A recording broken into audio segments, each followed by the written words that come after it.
자, 오늘도 뜨거운 이슈를 시원하게 풀어봅니다. 헬마우스 임병준 작가, 이현우 YTN 라디오 아나운서 함께합니다. 안녕하십니까? 안녕하십니까? 자, 오늘 라디오 청취율 조사 기간입니다.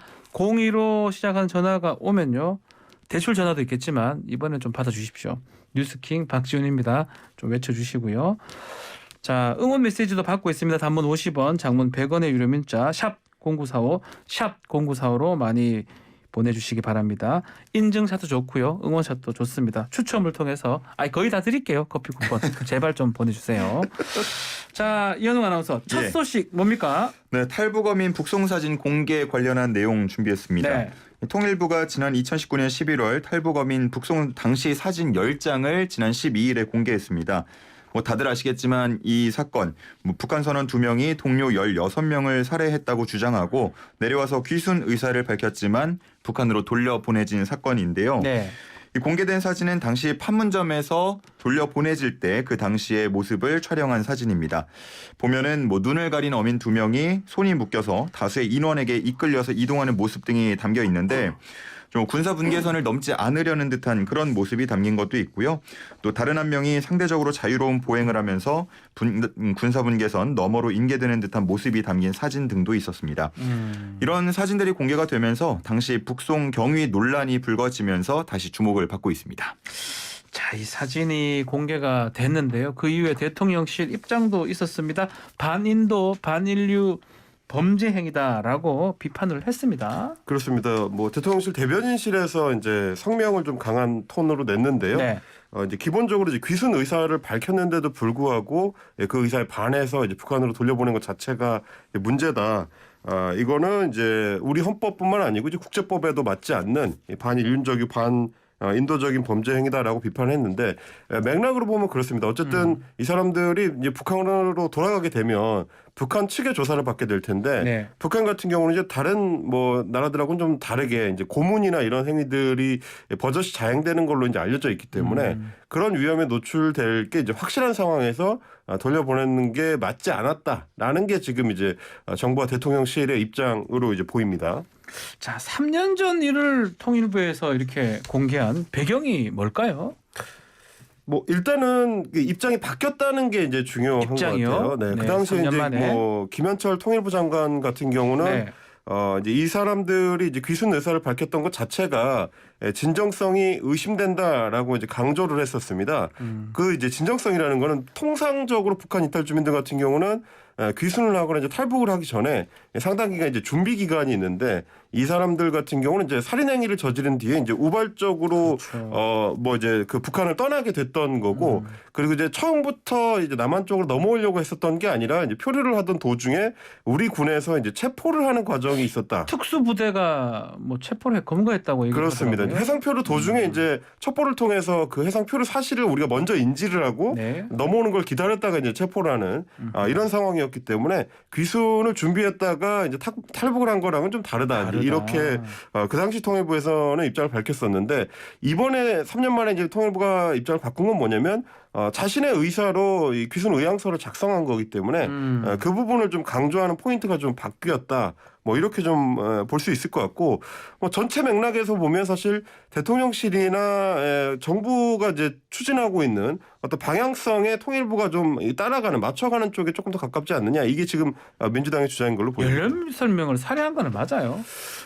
그거에 대해서 사실 여야가 모두 이론의 여지는 별로 없어 보입니다. 이게 지금 이제 서해 그 공무원 피격 사건하고 조금 차이가 있는 지점인데 당시에도 이게 조사 과정을 거치면서 국정원 중심이 된 이제 합동 조사를 했었는데 그때 그 귀순 의사를 밝혔던 2명을 각각 다른 방에 분리한 상태에서 이제 분리 신문을 했거든요. 서로 이제 상대방이 어떤 말을 하는지 모르는 상태로 신문을 해봤는데 자백의 내용이 같았다. 그래서 이제 사건이 어떻게 이제 발생을 하고 시간 순서가 어떻게 되는지 이런 것들을 이제 구체적으로 물어봤는데 내용이 같았기 때문에 그 내용 자체에 대해서는 이견이 없는 것 같고요.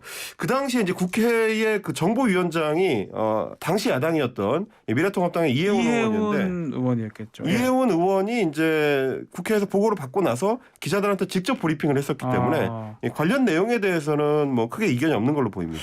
어쨌든 간에 그 16명 사례 부분 한쪽은 주목을 하고 있고 한쪽은 빼고 뭐 이런 거 이런 양상으로 보이는데 결국 이게 서해 2라운드라는 모습이에요. 예, 그렇습니다. 여야 공방이 갑자기 이걸 갖고 좀 치열하게 벌릴 것 같거든요. 네, 뭐 대통령실 관계자라고 표현된 인물도 그렇고요. 또 네. 권영세 통일부 장관도 그렇고, 그러니까 만약에 살인범이라고 하더라도 네. 일단 우리가 받아주고 우리 법에 의해서 처벌을 하면 된다라는 그런 주장들을 하고 있는데 권성동 당대표 직무대행도 마찬가지로 뭐 철저한 조사를 진행을 해야 되고 나치의 진실을 규명해야 한다고 얘기를 하고 있습니다.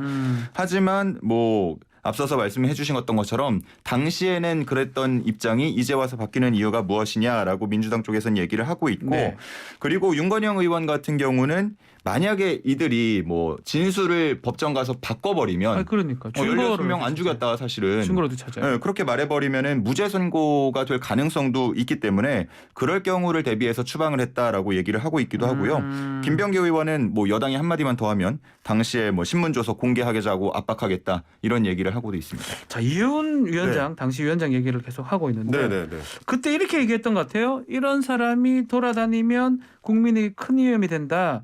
이런 사람이 기순해서 국민 속에 섞인다면 너무 끔찍하다라고 얘기했던 것 같거든요. 뭐 그 당시에 이제 김무성 전 새누리당 대표 같은 경우도 잘 보냈다. 그런 흉측한 X들을 받아서 되겠느냐. 이제 이렇게 강조를 하기도 했는데 왜냐하면 이제 사건의 어떤 실상, 그러니까 16명의 이제 동료 선원들을 살해한 거에 대해서는 그 당시에도 여야가 이견이 없었기 때문에 예. 이제 이런 얘기가 나올 수밖에 없었던 것 같고, 지금 아나운서님께서도 짚어주셨다시피 우리 법정 같은 경우는 이제 증거주의이기 때문에 그렇죠. 이제 뭐 자신이 자백을 했다고 해서 곧 그게 죄가 되는 건 아니거든요. 만약에 실제로 귀순을 받아들이고 재판에 넘겨졌을 경우에는 이 사람들 이제 근거지가 됐던 게 이제 북한의 김책항인데 그렇죠. 우리가 북한하고 이제 합동 수사를 할 수는 김책항에 없는. 갈 수도 없어요. 그러니까요. 가서 뭐 증거물을 가져온다든지 뭐 추가 증언을 확보한다든지 이런 게 이제 불가능한 상황이기 때문에 윤건영 의원이 주장했던 대로 사실 재판으로 갔으면 만약에 정말 무죄가 선고되면 그대로 이제 보호 조치가 필요한 그 북한 이탈 주민이 되거든요. 그러면 굉장히 국민들 입장에서는 불안한 상태로 심지어 국민 세금을 사용해서 저 사람들의 정착 지원금까지 줘서 우리 사회에 섞여들도록 만들어야 되는 상황이 되기 때문에 그렇게 되면 이해훈 전 의원이 우려했던 대로 국민에게 큰 위험이 되고 국민 속에 섞인다. 너무 끔찍하다라는 반응이 나왔을 수도 있습니다. 과연 그렇게 이제 그 당시에 문재인 정부가 결정을 했다면 당시 야당이었던 지금의 국민의힘은 어떤 주장을 했었을 것인가, 이런 부분들을 좀 같이 고려해 보시면 뭐 포인트가 좀 될 것 같습니다. 그때는 맞고 지금은 틀리다, 이런 어떤 영화 제목이 또 생각이 나는데요. 자, 이런 가운데 검찰이 이 서해 공무원 피살 또 강제 북송 관련해서 국정원 압수수색을 했네요. 네, 어제 오후부터 밤 늦게까지 압수수색 메인 서버를 중심으로 한 걸로 알려지고요. 네. 만약에 여기서 이제 의미 있는 자료가 나오면 점차 윗선으로 이 수사가 향할 가능성도 있다는 얘기들 나오고 있습니다.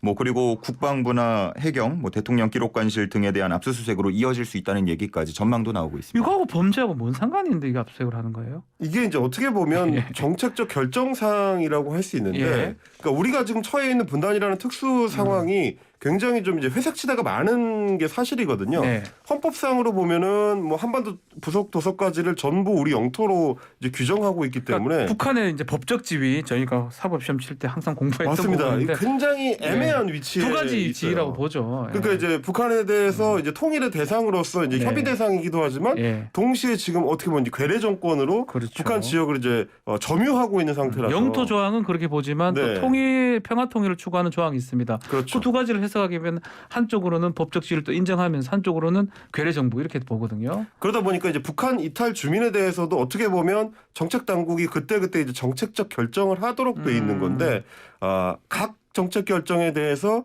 이렇게 사법적 잣대를 들이댔을 때 과연 이제 북한과의 문제를 풀어갈 때 조금 정부가 좀 자유로운 어떤 움직임을 가져갈 수 있을 것인가, 그때 상황에 맞춰서 움직일 수 있을 것인가, 이런 부분에 대해서는 좀 고민이 좀 필요하지 않을까 싶긴 뭐 합니다. 이제 법원에 영장이 났다고 하는 거 봤을 때는 뭐 범죄가 있다란, 범죄의 어떤 가능성이 있다라는 거죠. 그렇습니다. 뭐 직권남용죄라든지 아니면 또 뭐 삭제, 위조 뭐 이런 거겠죠 아마도. 그리고 이제 애초에 사실 이 네. 사안 자체를 국정원에서 자체 고발을 했던 거기 때문에 그렇죠. 원래 같으면 이제 국정원에 들어가서 이제 압수수색을 하는 게 저항이 상당히 강하고 국정원장이 이제 반대를 하게 되면 쉽지가 않은데 예전에는 그 일부러 사무실 만들고도 했어요. 그 별도 사무실을 가짜 만들어서 사무실 만들어서 네, 압수수색 받고 막 그랬어요. 말하자면 이제 국정원이 내줄 수 있는 자료만 따로 가져다가 네. 직접 제출하는 그래서 그다 형식으로 처벌 했었죠. 받았죠. 그 당시 그 네. 사람들. 네. 근데 이제 이번에는 협조가 원만하게 이루어져서 이제 압수수색도 좀 빨리 끝난 것 같습니다. 알겠습니다.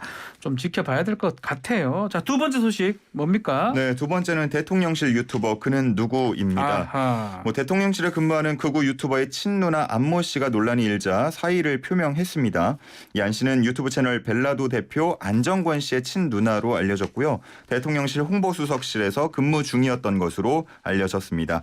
이 문제가 됐던 이유 뭐 동생 안 대표 때문이 컸는데 안 대표는 문재인 전 대통령 사저가 있는 양산 평산 마을에서 욕설과 고성 등의 시위로 논란이 되고 있는 네. 인물이기도 합니다. 뭐 이전에도 여러 논란이 있었고요. 극단적인 혐오 발언, 욕설, 과격한 집회 라이브 방송 등이 언론에도 많이 공개가 된 바 있습니다. 뿐만 아니라 수요 집회나 서초동 촛불 집회 등 진보 세력이 주최하는 집회마다 시비를 걸고 또 그 과정을 유튜브 등으로 생중계하기도 했던 인물입니다. 뭐 현재는 유튜브 채널이 폐쇄가 되긴 했는데 영상 플랫폼을 따로 만들어서 라이브 방송도 하고 멤버십이나 후원금 모집 활동을 이어가고 있는 인물입니다.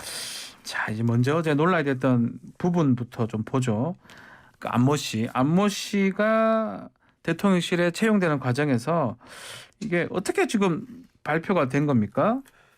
이 과정 자체가 이제 네. 지금 대통령실에서 밝힌 바에 따르면 일종의 미스터리처럼 돼버렸습니다. 미스터리가 됐다고요? 어떻게 채용이 됐는지 네. 여부가 정확하게는 지금 내용이 밝혀지지 않고 있는데 아하. 대통령실에서는 사실 이제 개별 직원들의 채용 과정이나 뭐 추천인 뭐 이런 것들에 대해서 이제 하나하나 자세히 밝힐 수는 없다는 입장이긴 합니다. 예. 근데 이제 문제는 언론에서 지금 검증하고 싶은 거는 전문성을 바탕으로 해서 이제 대통령실의 채용이 이루어져야 되는데 이 안모 씨의 전문성은 뭘로 판단을 해서 어떻게 기준을 잡고 이제 채용을 한 거냐 이제 예. 지금 이걸 묻고 있는 겁니다. 전문성. 예. 그렇습니다. 이제 지금 이제 밝혀진 걸로는 어쨌든 대통령실에서 행정요원으로 근무를 했다는 거고 그리고 뭐 마지막에 이제 대통령실에서 얘기했던 건 사진 촬영에 이제 보조 업무를 봤다. 굉장히 애매한 말이거든요. 사진 촬영의 보조 업무. 예. 사진 촬영에 어시스턴트를 했다는 건지 필요해요? 사진 촬영하는데 보조하는 게? 그게 이제 대통령실에 정규직으로 채용해야 되는 행정요원의 업무인 건지 옛날에 필름 있을 때 그때도 필요하나? 지금 뭐 사진 촬영하는데 뭐 아무나 그 보조 배터리 같은 걸 들고 다니는 걸까요? 하여튼요. 네, 뭐 이런 내용이라서 네. 좀 구체성이 떨어지고 그러다 보니까 결국 이제 처음에 했었던 해명처럼 이분이 이제 기존의 업무, 그러니까 유튜브 채널을 운영하거나 이제 편집 같은 거를 담당했었던 거를 이유로 해서 이제 채용을 했느냐? 라고 따져보자면 실제 이분의 과거 이제 안정권 씨하고 같이 운영했었던 그 유튜브 채널의 행적을 봐도 네. 편집자로 활동을 했거나 혹은 이제 그 유튜브 채널의 기술적 부분을 담당했던 그 스텝은 아니었습니다. 그러니까 주로 안정권 씨의 보조 출연자로 이제 출연을 하거나 아니면 그 뭐 GZSS라는 자신들이 이제 세운 그 회사 유튜브 회사의 운영을 담당했었던 스텝이었기 때문에 네. 지금 대통령실이 밝혔던 내용에 있어서는 사실 전문성을 검증하기가 좀 어렵고요. 예. 본인이 그 유튜브 채널에 출연할 당시에 자기 이력을 이제 이래저래 이제 상세하게 밝힌 적이 있는데 뭐 고등학교를 졸업한 이후에 뭐 화장품 외판원을 했다든지 다단계 이 판매원으로 일을 했다든지 주로 이런 얘기들을 했었기 때문에 과연 대통령실에서 이 사람의 어떤 전문성이나 기존 행적들을 검증을 하고 채용을 한 게 맞는지 만약에 지금 얘기하는 것처럼 이걸 모르고 채용을 했다면 왜 모르고서도 대통령실에 채용을 할 수가 있었는지 과연 그 사람을 추천한 사람은 누군지 이제 이런 것들을 지금 언론에서 궁금해하는 거죠. 안정권이 누구예요? 안정권이라는 인물에 대해서 우리 정치권에서는 사실 직접적으로 영상을 접하거나 예. 이 사람이 누군지 아시는 분이 잘 없을 거예요. 저는 그냥 그냥 유튜브 몇 번 봐가지고 그렇죠. 예. 유튜브 몇 번만 보셔도 이제 굉장히 그 피하고 싶은 조금 영상 예. 중에 하나일 텐데 왜냐면 굉장히 좀 폭력적인 성향이 강하고 실제로 유튜브 활동을 할 때도 폭력 사건을 일으키는 바람에 유튜브에서 이제 영구 퇴출이 된 영구 인물이기도 퇴출이요? 해요. 예. 뭐 잘 알려진 사안들로는 그 위험 피해자들의 이제 수요 집회 현장에 가서 뭐 행패를 부리거나 예. 뭐 이제 그 수요 집회에 참여한 여학생들을 대상으로 이제 성희롱성 발언을 하거나 아하. 뭐 이런 식의 그러니까 이를테면 이제 진보적 그 단체의 집회를 찾아다니면서 회방을 놓거나 어허. 뭐 이런 활동을 주로 많이 해서 그걸 통해서 이제 수익을 가져가는 유튜브 채널을 운영을 했었던 인물인데요. 네. 그러니까 이런 사실들 혹은 그 영상 자체를 일반적인 분들은 접할 기회가 별로 없어요. 그러다 보니까 이제 국민의힘 하태경 의원 같은 경우도 처음에 이 사안이 터졌을 때 뭐 내용을 이제 정확하게는 알지 못하다 몰랐겠죠. 보니까 하원 또. 예. 그러다 보니까 이제 연좌제다 이런 식으로 이제 얘기를 하게 되는데 근데 문제는 안정권이라는 사람에 대해서 알고 혹은 유튜브에서 접해 보신 분들은 그 예. 누나가 그 유튜브 채널에 거의 상시 출연을 했다는 걸 알고 있기 때문에 그래요? 그런 얘기를 하기가 좀 어렵거든요. 예. 그러니까 채용 과정에서도 이런 맥락들을 살피지 않았다면 그거 자체로도 굉장히 큰 문제고 만약에 알면서도 채용을 했다면 그걸 밀어붙일 수 있을 정도의 힘을 가진 사람이 추천한 건가 이런 부분에서 이제 의혹을 가질 수밖에 없는 거죠.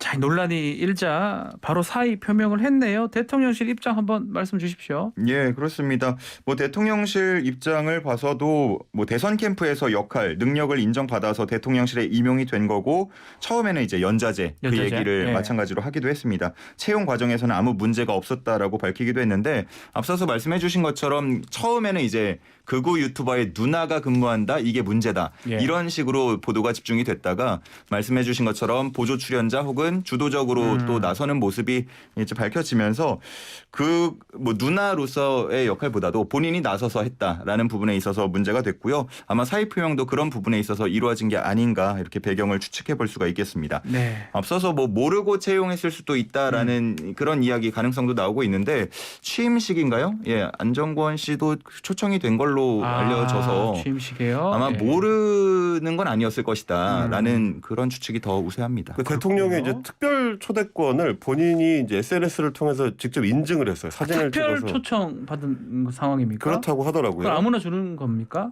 그거는 아닌 걸로 지금 보고 있습니다. 다만 대상은 뭐 한 만여 네. 명 된다고 하니까 예. 뭐 직접적으로는 몰랐을 수 있겠지만 누군가 대통령실 혹은 대통령 밑에 있는 누군가는 알았을 것이다라고 추측이 되는 상황입니다. 뭐 작년 11월부터 이제 누나가 캠프에서 활동을 해왔다고 하니까 뭐 누나를 통해서 이제 초대를 받았을 수도 있고요. 뭐 여러 맥락들이 있겠죠.